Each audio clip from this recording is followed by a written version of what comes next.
A paz do Senhor, meus irmãos. A leitura diária de sábado, 9 de julho de 2022, tem como título: A graça de Deus é eficaz para quem crer. Hoje temos dois textos bíblicos. O primeiro texto bíblico se encontra no Evangelho segundo Marcos, capítulo 16, versículo 16, que diz assim: Quem crer e for batizado será salvo, mas quem não crer será condenado. E o segundo texto se encontra no Evangelho segundo João, capítulo 6, versículo 47, que diz assim: na verdade vos digo que aquele que crê em mim tem a vida eterna. Querido, soberanamente Deus resolveu agir de forma favorável para aqueles que mereciam o castigo.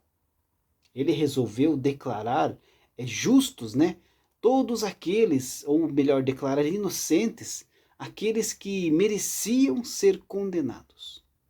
Mas ele não fez isso, queridos, apenas ignorando o erro dessas pessoas. Pois se fosse assim, ele não seria justo. Então, nesse ponto, queridos, nós encontramos Cristo nos mostrando aí o que de fato é a graça de Deus.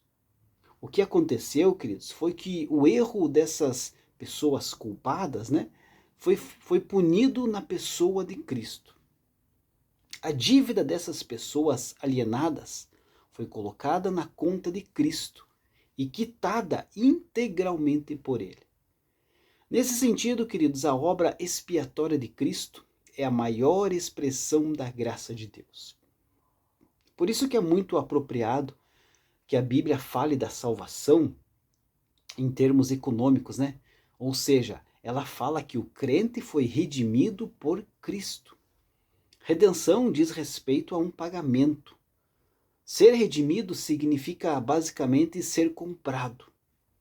Nos tempos antigos, esse termo aí, às vezes, era empregado para se referir à libertação de um escravo mediante um pagamento oferecido por um redentor. Essa então era justamente a nossa situação. Éramos escravos do pecado e não tínhamos aí como pagar a nossa dívida. Então, quando Cristo veio ao mundo para resgatar pecadores miseráveis que mereciam aí o inferno, a palavra graça assumiu seu significado mais pleno. Para receber a graça de Deus, queridos, basta crer. Não há nada que você pode fazer para merecer a graça de Deus. Você só precisa aceitar essa graça. Deus dá sua graça de graça. Graça significa um favor que você recebe sem merecer.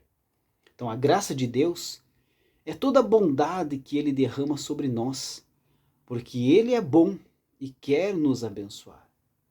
Deus gosta de nos abençoar, apesar de muitas vezes nós não merecer, Mas a graça de Deus, queridos, é fruto do seu amor. A Bíblia diz que nós somos salvos pela graça de Deus, conforme está lá em Efésios 2, versículo 8 e 9. Todos pecamos e merecemos ser castigados, mas Deus nos ama e não quer nos destruir. Por isso, Ele enviou Jesus para levar o castigo em nosso lugar na cruz do Calvário. Não recebemos a vida eterna, queridos, por causa do que nós fazemos, mas por causa daquilo que Deus fez por nós. Deus abençoe a sua vida e um ótimo final de semana a todos.